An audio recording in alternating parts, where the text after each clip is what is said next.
Sup Shredders, my name is Logan aka Spiderhands and welcome to an SP Reviews where today we're going to be checking out a track from an act named Marco Angelo, the hooded guitarist, titled Chala He Chala Chala. That's the Dragon Ball Z one, and if we switch over to here, yeah, it is the Dragon Ball Z theme. Chala He Chala. Yeah, I grew up with this. This will be fun to listen to, so we're gonna listen through this track from start till finish, and we're gonna hear what we think. Let's go.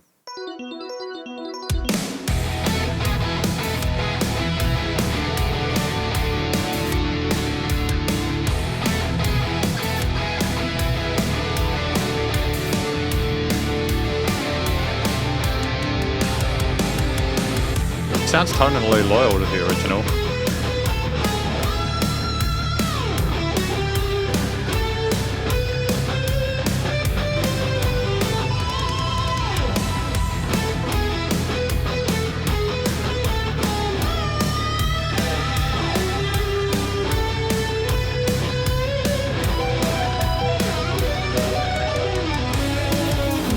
It's a solid transition with the sweeps.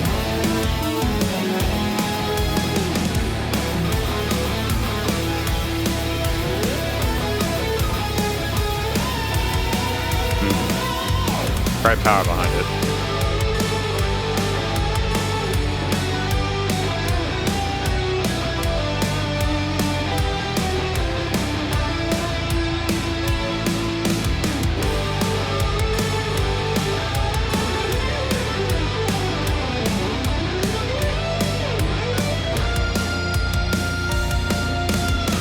It's really fascinating to see how we interpret the vocal melody in the original theme because it is such a classic. I think that we've done it well. There's a bit of shred in there which kind of is not necessarily included in the vocal runs of the original, but at the same time I do appreciate the fact that we're trying to make this track our own. We're showing off our ability as a lead guitarist, and it's coming together very smoothly regardless. Great tone to the basses, keys, and drums as well.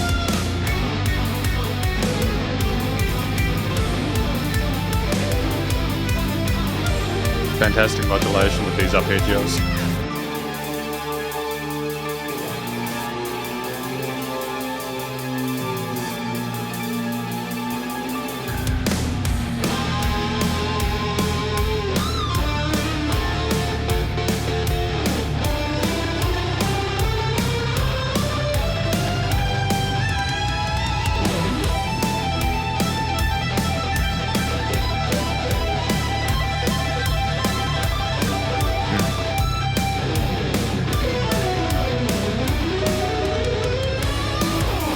Okay, no, that's alright.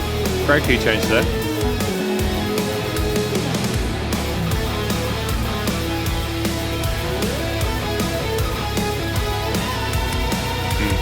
Sick. Just before we continue, I want to give a shout out to the restraint that we showed in the lead section for that solo.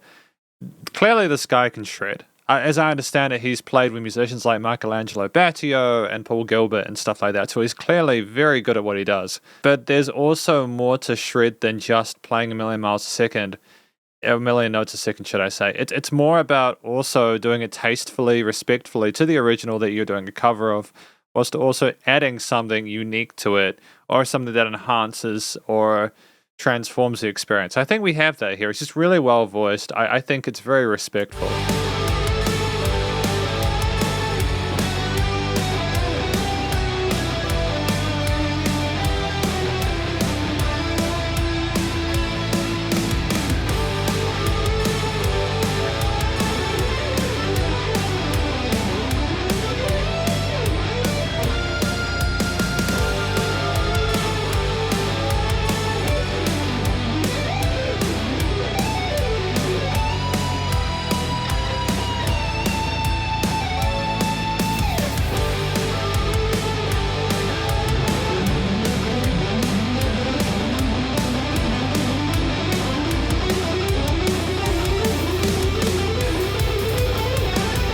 Just continuing that set, man.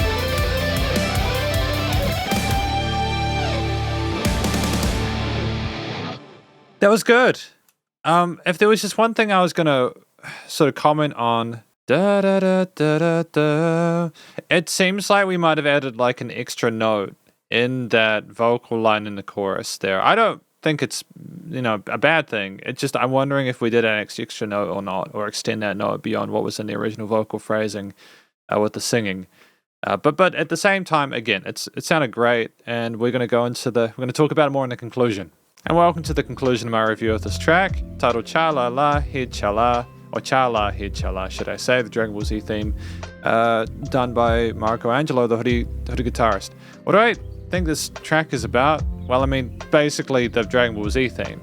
I'm not sure about, there's no lyrics for it, and I don't know the translation of the original lyrics into English, but I think that if I was to go beyond what I think the track is about and look at it, what the purpose of the cover was, it was to make the song Marco Angelo's own and to make it easy to identify as his. And also I think he just seems like he has a great passion for it. I think there's something really cool about that. It can be difficult to take a song that's beloved by so many people and do too much to vary it. It can even be almost redundant sometimes to decide to do a cover in the first place because the original was good enough on its own. But I think part of what allowed us to make this song work is that it didn't have vocals, is that it was an instrumental. So you're basically left with the way that Marco Angelo voiced his guitar parts. Now that isn't like a vocal, because they usually have the lyrics and then how the vocals did.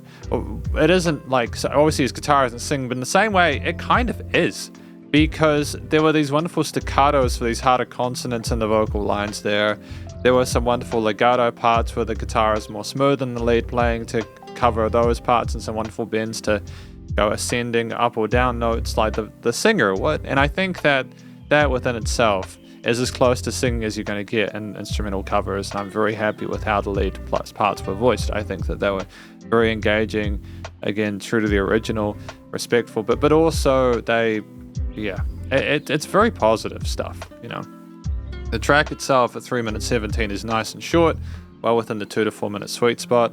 I'm unsure if the original was that long or that short, but I feel as if this was the right amount for this one. I think that you had the intro with the fantastic sounding key parts, which sounded very loyal to the original theme, the OG, with the bass and drums coming in and the guitars almost immediately with the rhythm parts, and then the lead coming in with the vocals we usually would, and it feels almost nostalgic immediately.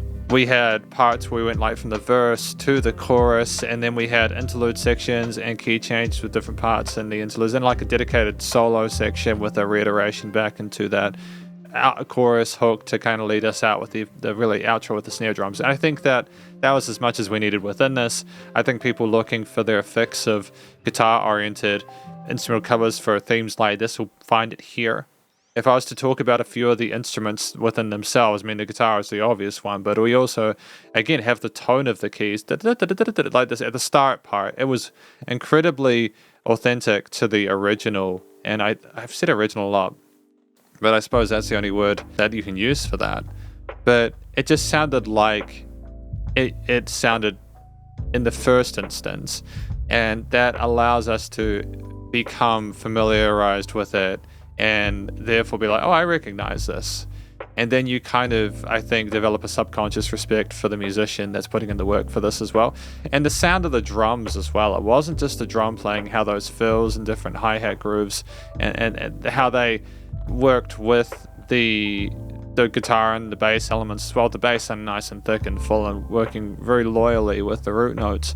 It's also that they had this incredible amount of post-production there where they had like a reverb and it sounded very kind of airy and almost kind of very 80s-ish with the tones there, the gated snares and stuff like that. It was tremendous tone to it. It was heavy sounding, but it wasn't too overbearing or overwhelming. And I think part of what made this cover work was that we used sounds which are very similar to what was there already. Again, with a lot of the comments I mentioned with the lead guitar parts as well as the rhythm parts played the harmonies fantastically, the chord progressions came through seamlessly. There were some really intriguing key changes and modulations, those arpeggios and chord shapes there in various parts, and that was, I think, true to the composition itself, the inspiration, the source of it. And I don't think we needed to do anything differently with the rhythm parts. I think they synced in really nicely with the rest of the bass and drums and keys. And I've already said most of the stuff I want to say about the lead playing in the review itself. We can clearly play. The technique is respectable at the very least. It's almost to a point where you've got to admire, again, the fact that they can clearly shred and they've got phenomenal technique, but they also don't overplay. And that's like goes from a great to an amazing performance, because I think sometimes you get guitarists who realize they're good and then they become really, really awesome musicians, but then as like an actual with their lead phrasings and stuff like that, they don't have restraint, and it's almost like if you can play that quickly, why not just continue that way? But we didn't have that here. We followed the original hook line melodies that we had with the theme to a T, and I'm very happy with how those came together. We had parts where we kind of sort of sped away from it, and we had interesting legato runs or sweepy bits going between stuff to kind of flow nicely between different elements of the mix there. But it was a solo section where we somehow managed to find more intensity without just making it ridiculous. You know, it sounded like we were putting a lot of thought and care into our solo playing. It was well considered, and there were various sections of it where we did different things. And we tried to make it interesting for the listener, and we tried to show respect in the sense that it's like, yeah, we understand. You already know that we can play well, so here's an instrumental part that actually makes it sound like I actually give a shit about your experience as well. It was a very I think the solo section was a mutually beneficial experience for the listener and the musicians involved. But yeah, I mean, like with that in mind, with a really competent instrumental performance overall, clear display of our abilities, it's just the motif itself, which sounded nice. And the music, again, the original, and I keep saying original, I don't know the other word for that, the OG version, it was so euphoric and charismatic and had lots of charm to it. And I think that this version captured the vast majority of that. I don't think you're ever going to top what the song is based off of. But I think at the same time, this is probably as good as you're going to be able to do with an instrumental version. And I say that not to diminish it, but because there's a lot of ways a track like this, a cover of this, could have gone wrong, and we avoided all of those pitfalls. I think the theme, the way the song was performed, matched with its inspiration, and ultimately it was just a great time. Finally, the studio recording, mixing, and mastering. The production of it was sensational. I enjoyed the sound of the various instruments in the mix. They sounded professionally recorded and processed. The guitar playing had a lot of life to it. It wasn't overly saturated in effects to a detriment. It was an organic, raw performance there where they could just really play. The drums and bass parts sounded nicely mixed and polished, and they sat with a lot of presence there without being too overwhelming. The keys as well had a lot of room to breathe in the mid to high ranges there and stacked nicely on top of the rhythm elements. The guitar playing in the center field was always noticeable, but never, ironically, it seemed like it wanted to take the focus away from everything else. It was blended into the arrangement well, and there was moderation with the variations in the energy levels of it. And I think that was so powerful, because that's not something I really spoke about as a final note before we go further into the production.